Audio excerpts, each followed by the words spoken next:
the cry of someone caught in the clutches of police brutality. Mama, it's amazing that a grown man facing the end of his life can think of but one person, his mama.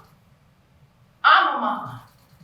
I have two black boys, 24 and 25.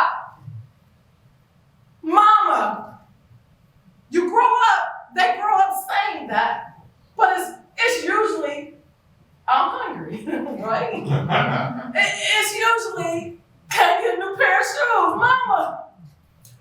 But hardly ever is it when you're about to take your last breath at the hands of someone who is supposed to protect and serve. And so with those words, mama, I just ask that everybody who's listening be reminded that that was somebody's baby boy.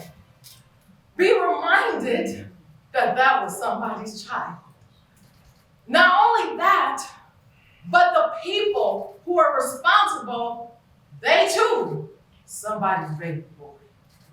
They too, somebody's child. And so I would just ask if we would just return to baseline things. I'm a baseline thinker and preacher and all of those. Just the simple things, y'all. Things that we learned in pre-K and kindergarten. Treat others as you would like to be treated. Because you can't convince me that anybody who laid their hands on that young man wanted to be treated that way. So you can't convince me that anybody who saw what was happening to him, whether they touched him or not, wanted to be treated that way.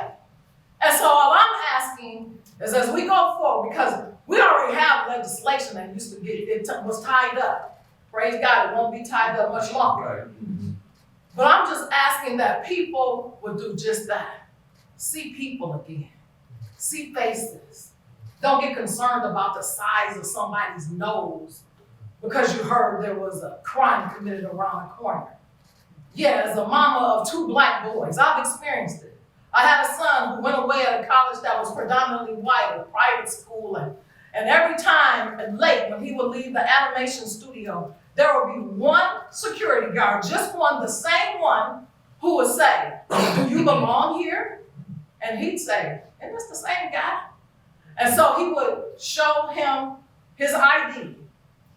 And then the very last encounter he had with this guy before he graduated, he asked him the same question, "Do you belong here?" He was like, "We're doing this again." Because I've taught my kids, we talk about this talk that we have to have. I'm probably going a little bit, I'm sorry. I know I was supposed to, don't talk to me. But we talk about the talk that black parents have to have with their black kids, right? How you're supposed to act and all that. And the same thing with security guards. I'm like, every time he would tell me this, I say, he's trying to provoke you to do something, to pull out the beast in you so that you can get kicked off the campus. So his last encounter with this man was, he said, "Do you belong here?" He said, "Yes, I'm an animation studio. Here's my ID." And then the gentleman's last words to my son was, "Yeah, well, you be careful out here. There have been quite a few coon sightings lately." Because I pay tuition.